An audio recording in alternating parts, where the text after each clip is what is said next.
Genesis chapter 3. Now the serpent was more crafty than any of the wild animals the Lord God had made. He said to the woman, "Did God really say you must not eat from any tree in the garden?" The woman said to the serpent, "We may eat fruit from the trees in the garden, but God did say you must not eat fruit from the tree that is in the middle of the garden, and you must not touch it, or you will die." "You will not surely die," the serpent said to the woman, "for God knows that when you eat of it, your eyes will be opened, and you will be like God, knowing good and evil." When the woman saw that the fruit of the tree was good for food and pleasing to the eye, and also desirable for gaining wisdom, she took some and ate it. She also gave some to her husband who was with her, and he ate it. Then the eyes of both of them were opened, and they realized they were naked. So they sewed fig leaves together and made coverings for themselves. Then the man and his wife heard the sound of the Lord God as he was walking in the garden in the cool of the day. They hid from the Lord God among the trees of the garden. But the Lord God called to the man, "Where are you?"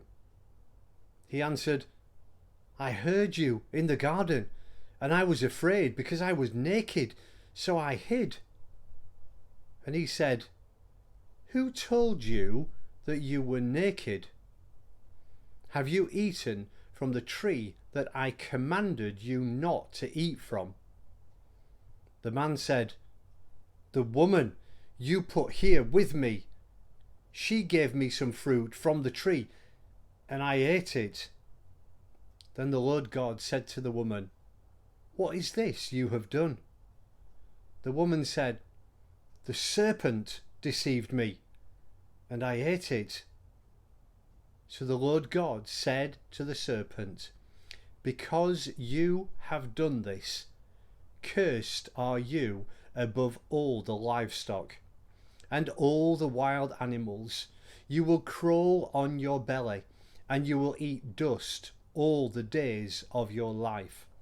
And I will put enmity between you and the woman, and between your offspring and hers. He will crush your head, and you will strike his heel." To the woman he said, "I will greatly increase your pains in childbearing. With pain you will give birth to children. Your desire will be for your husband, and he will rule over you."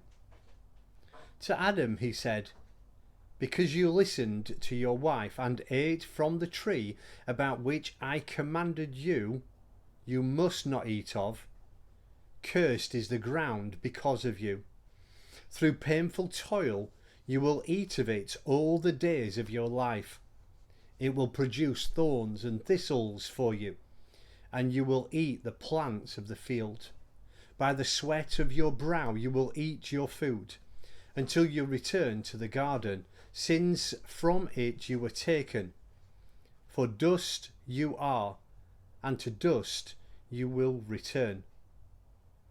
Adam named his wife Eve, because she would become the mother of all the living. The Lord God made garments of skin for Adam and his wife and clothed them. And the Lord God said, "The man has now become like one of us, knowing good and evil. He must not be allowed to reach out his hand and take also from the tree of life and eat and live forever." So the Lord God banished him from the Garden of Eden to work the ground from which he had been taken.